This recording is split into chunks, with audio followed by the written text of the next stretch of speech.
Okay, first things first, we're gonna go right into what the build that just makes it all possible, and literally everything have here is necessary. I could have gone with like Blade Grasp, Shira Hidori, but I don't really like it. I think the skill is overpowered, broken, and a little bugged. Because unless you do things that it says that you just can't do with it. It explicitly states you can't catch arrows with it, but you can. And you can also catch bullets because that makes sense. So a lot of this early battle is just set up to manipulate Dycedarg into doing what I want. And I'm going to sit over here like most people do and just scream in the corner. Or as they say in the War of the Lions version, shout. Which always makes me think of that song Scream and Shout by will.i.am and Britney Spears. Which I think that will.i.am, like most of his songs I just don't like, but that's like the one song that I like. But here they're just going to go in on Zalbag because, I don't know, he's mad at Dycedarg for killing their dad or something, but he's going to find out that he's not built for this or whatever. So they're just going to wail on him, so while they're doing this and getting set up, I'm gonna lay down 4 screams on Ramza, and that'll get him ready to go in on these guys. And the main reason I'm doing this video is because, for whatever reason, some people think that Ramza is not that great of a character, which is clearly bullshit. Throughout most of the game, everybody's like, oh shit, he's him. And so he's just going around, he's collecting W's all over the place. And like chapter 1, it's arguable because, he beats up Argath and Algus or whatever his name is. And I don't know, that guy's not really the best, and they wrote him to be hated, so there's that. And like, Argath's major accomplishments is shooting Tetra, who was being held hostage with her arms behind her back, and killing her, so yay. But then he goes on to, just go on an absolute rampage, Ramza that is. In chapter 2, he squares off with Gafgarion, who is a veteran, and Gafgarion's not still in his prime. He's like in his late 50s, but Ramza's like 16, so he's not in his prime either. So that just goes to show that Ramza is goated. The thing that Gafgarion does have on Ramza, though, is a lot of experience on the battlefield. So, but that's just not enough to take Ramza out, because he pretty much walks into an ambush in every fight, and Gafgarion sets up the ambush at the execution site, and Ramza beats him there, and then he goes to Lionel and 1v1s him, and okay, so this is where I wanted to set up some manipulations on Dycedarg. There's 2 possible spots he could have gone to. He went into the far more riskier spot, which is actually great for the purposes of this video, just to show how goated Ramza is. This is an unfavorable position. What I wanted to do is draw him out and get him to use Lightning Stab on Ramza, but he went into the other position instead, so I had to back off because I can't be on a line from him, and I can't be within 3 squares of his final movement because he wants to use his Holy Sword skills on Ramza, even though he has Divine Sword skills as well. So I don't want to get hit with Holy Explosion or Crush Punch, because Crush Punch has added instant death to it, and that's the one that Dycedarg definitely wants to use on me for whatever reason.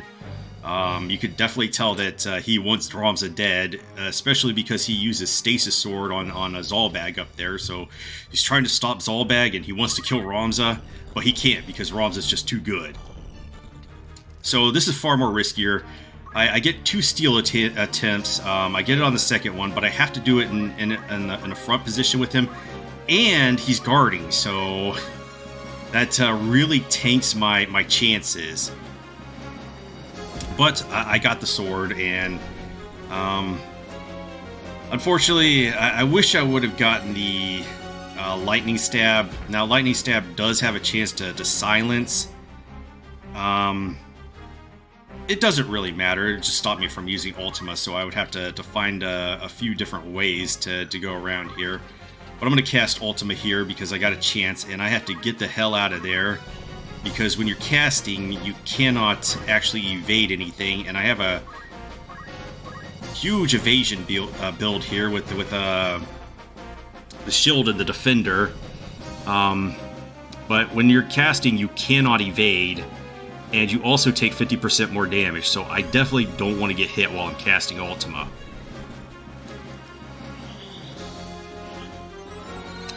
But it does some pretty good damage there. Unfortunately, this is not an optimized build for this battle because I had to use the accessory slot. But at the same time, this probably works out better because this shows that it can pretty much be done with just store-bought equipment. Like, everything I have equipped on Ramza is store-bought, except for the defender. And that you could steal from Meliador. I don't know, like 5 or so battles before this one. And while it's not the strongest knight sword, it has the lowest attack power. It has absolutely insane parry rate, so I'm just going to use that because this makes it look a lot more stylish, and I'm going for the disrespect strats here. I'm just going to use him to block use him as a shield for my back so that they can't access it, and that's going to make me happy because I'm able to block. Yeah, when you get the parries, it looks far more stylish than the Blade Grasp, even though Blade Grasp looks cool too, but Blade Grasp / Shirahadori, just way too overpowered in this game. Kind of makes it so that you don't even have to use the Archer's Arrow Guard ability, or whatever the hell they call it in the War of the Lions version.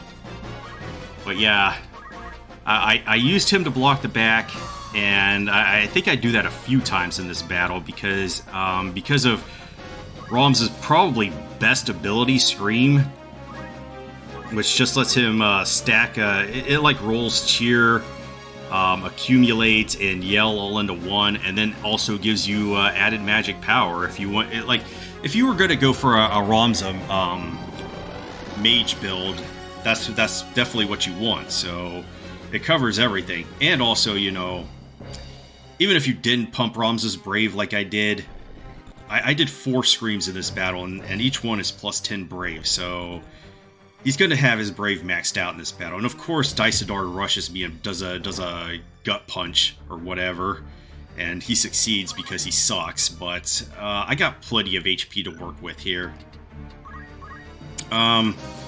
Now, when you steal the defender from him, he wants to go and use his all magic command, and he can cast 3 spells with that. He's going to use the like Firaga, Blizzaga, or Thundaga on you, and he gets 3 of them. And I tried this with a Feathered Mantle because it just looks far more impressive when you're just dodging his spells along with that. But unfortunately, I do need the Jade Bracelet or whatever that I have equipped in the accessory slot for the second round of this battle, just to prevent the Lucavi from using cheese strats. If you don't have that, he will just instantly petrify Ramza. It's a 100% chance success. There's nothing you can do to evade it. It's one of those skills in the game, like summons and holy, that you just can't evade. So I had to neutralize that. Unfortunate because I went through the whole ordeal of stealing what do you call it? The Genji equipment from Elmdor, and especially the Genji glove, because that's, in my opinion, the best accessory to put on Ramza because it's plus 2 strength and plus 2 magic.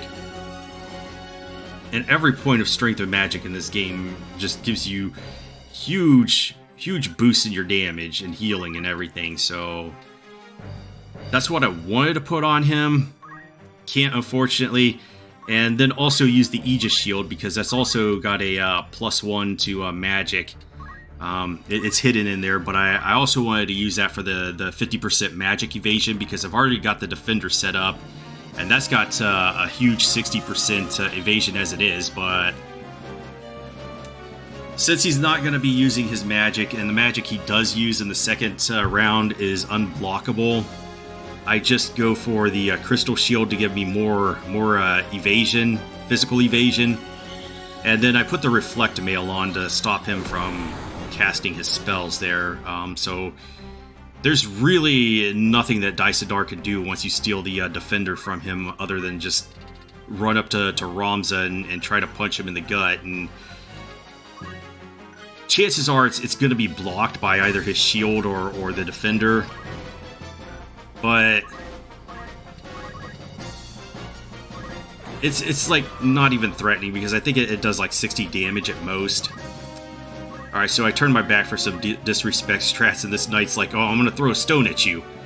I should have thrown a stone at Dycedarg at some point, but I was just too busy trying to clear these guys out, because they are knights and they do have break skill, so it's like an 18% chance for them. But anybody who's played Final Fantasy Tactics knows that 18% might as well be 100%.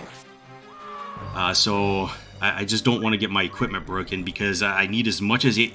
I literally need all of it to survive the final battle once he turns into a Lucavi, because I need the HP to tank at least one spell from him, because I can't evade any of that. So, and if I get my weapon broken, I'm done as well. The only thing I could think of is going with Monk, but then my evasion would just crater, and it probably wouldn't be possible. Although Monk does have Chakra. But this is completely doable for any average player, because I didn't do a lot of grinding in this playthrough. I had Ramza stick to 3 classes. Squire, obviously, because this is what he's canonically supposed to be. Oh, Squires suck or whatever, but Ramza's on some elevated shit here. Then I had, for the most of the playthrough, I had him as a monk and a thief, because monk abilities will get you through chapters 1, 2, and 3, no problem. And I also picked up thief because there's a few things that you could steal from a few encounters, but it's mostly late game. Now, I picked up a steel weapon to get Gafgarion's blood sword, and I pick up the crystal here to get the HP gains, because I need as much HP in the second round. Now, unfortunately, I didn't get my back turned right here, and I made a mistake, so Dycedarg takes it and punches me in the back. So I have to wait for another one of these knights to crystallize. And I also soften him up here so that I can take him out. And I don't get the crit, which is good. I'm pretty sure the crit would have knocked him out there, and I would have lost the second round. So at this point, it's just a game of waiting, and I'm putting down more disrespect strats. But yeah, you don't have to do a bunch of grinding. I maxed out Squire, Monk, and Thief with him, and I was able to get into Bard because of the way that JP works in this game.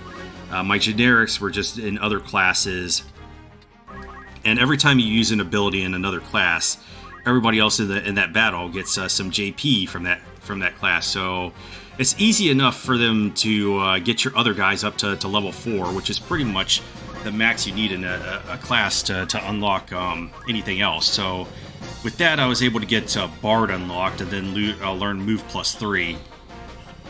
And then a few other things like attack boost from the Geomancer. I think that's it. Parry from the Knight is cheap, and it's probably one of the best skills in the game that is not auto potion. I guess you could auto potion your way through this, but it just doesn't have as much style as blocking everything, which just looks way more cooler. And we're gonna drop another disrespect strat here. Turn our back on Dycedarg. He was nothing to us.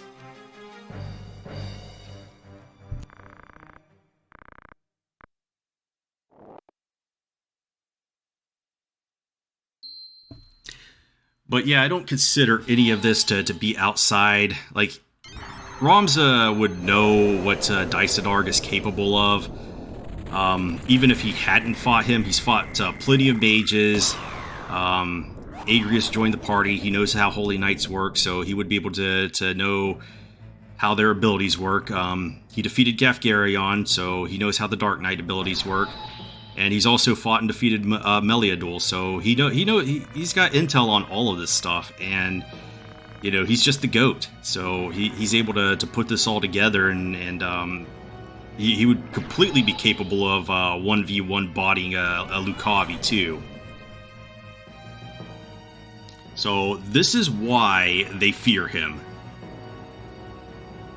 So I need the Jade Bracelet here, otherwise he is going to use the Petrification ability. So I have to force him to do something other than that. And he would want to cast Holy here, but he can't, because I have the Reflect Mail on. And that's why he goes for the Petrification, but he can't do either of those two things, so he's going to go for his summons instead.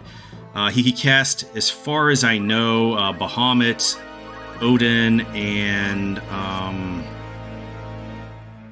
is it just Bahamut and Odin? I thought there was a third one.